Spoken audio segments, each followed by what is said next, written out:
கிருஷ்ணகிரி மாவட்டம் ஓசூர் அருகே உரிய ஆவணங்கள் இன்றி எடுத்து வந்த 15 கோடி மதிப்பிலான தங்க நகைகளை பறக்கும் படை அதிகாரிகள் பறிமுதல் செய்தனர். ஜூஜுவாடி சோதனைச் சாவடி பகுதியில் பறக்கும் படை அதிகாரிகள் வாகன தணிக்கையில் ஈடுபட்ட போது பெங்களூருவில் இருந்து வந்த வாகனத்தை சோதனை செய்தபோது 69 பெட்டிகளில் தங்க நகைகள் இருந்தன. இதில் 45 பெட்டிகளில் உள்ள தங்க நகைகளுக்கு மட்டும் ஆவணங்கள் வைத்திருந்ததாக தெரிகிறது.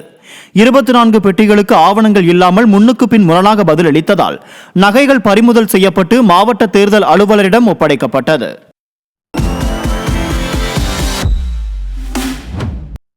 தாம்பரத்தில் ரயிலில் கொண்டு செல்லப்பட்ட 4 கோடி ரூபாயை தேர்தல் பறக்கும் படையினர் பறிமுதல் செய்த சம்பவம் பரபரப்பை ஏற்படுத்தியுள்ளது. தமிழகத்தில் நாடாளுமன்ற தேர்தலை முன்னிட்டு வாக்காளர்களுக்கு பணம் மற்றும் பரிசு பொருட்கள் வழங்குவதை தடுக்கும் வகையில் தேர்தல் பறக்கும் படை அதிகாரிகள் ஆங்காங்கே சோதனையில் ஈடுபட்டு வருகின்றனர். அந்த வகையில் தாம்பரம் ரயில் நிலையத்திற்கு வந்த நெல்லை விரைவு ரயிலில் 4 கோடி பணம் எடுத்து செல்வதாக கிடைத்த தகவலை அடுத்து தேர்தல் பறக்கும் படையினரும் போலீசாரும் சோதனை மேற்கொண்டனர். அப்போது S7 கோச்சில் 3 நபர்கள் 6 பைகளில் கட்டுக்கட்டாக பெட்டிகளில் மறைத்து வைத்து பணத்தை எடுத்து சென்றது தெரிய வந்தது. இதனை அடுத்து மூவரையும் கைது செய்து போலீசார் விசாரணை மேற்கொண்டதில் மூவரும் நெல்லை பாஜக வேட்பாளர் நயினார் நாகேந்திரனுக்கு சொந்தமான தனியார் ஹோட்டலில் பணியாற்றுவதாகவும் தேர்தல் செலவுக்காக அவர் பணத்தை எடுத்து வரச் சொன்னதாகவும் வாக்குமூலம் அளித்ததாக தகவல் வெளியாகி அதிர்ச்சியை ஏற்படுத்தியுள்ளது. கிருஷ்ணகிரி மாவட்டம் காவேரிப்பட்டினம் அருகே உரிய ஆவணங்களின்றி கொண்டு செல்லப்பட்ட 5 கோடியே 88 லட்சம் ரூபாய் மதிப்பிலான தங்க நாணயங்களை தேர்தல் பறக்கும் படையினர் பறிமுதல் செய்தனர்.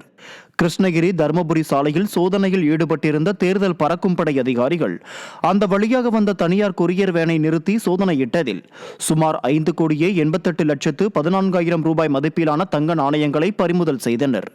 மேலும் விசாரணையில் இந்த தங்கம் நகைக்கடைகளுக்காக கொண்டு செல்லப்பட்டது என்பது தெரியவந்தது. இருப்பினும் உரிய ஆவணங்கள் இல்லாததால் பறிமுதல் செய்த தங்க நாணயங்களை வருவாய் அலுவலரிடம் ஒப்படைக்கப்பட்டது.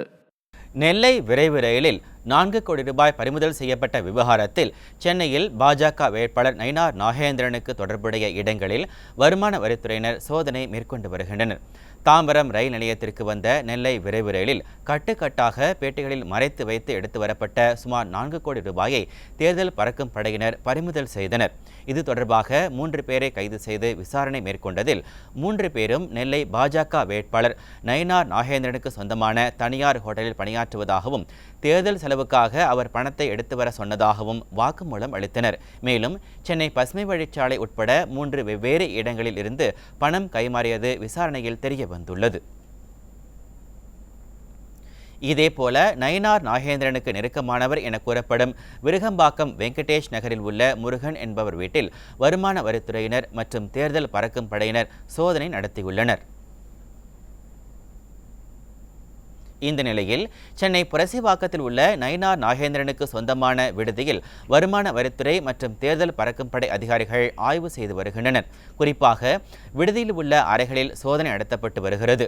குறிப்பாக விடுதியில் உள்ள CCTV கேமரா காட்சிகளை ஆய்வு செய்ய காவல்துறை உதவியை கோரியிருப்பதாகவும் தேர்தல் தேதி அறிவிக்கப்பட்ட நாள் முதல் பணப்பைகள் கொண்டுவரப்பட்டதா என விசாரணை நடத்தி வருவதாகவும் தகவல் வெளியாகியுள்ளது. இதேபோல விடுதியில் உள்ள பாஜக வேட்பாளர் நயினார் நாகேந்திரனின் அறையிலும் வருமான வரித்துறையினரும் தேர்தல் பறக்கும் படையினரும் சோதனை நடத்தினர்.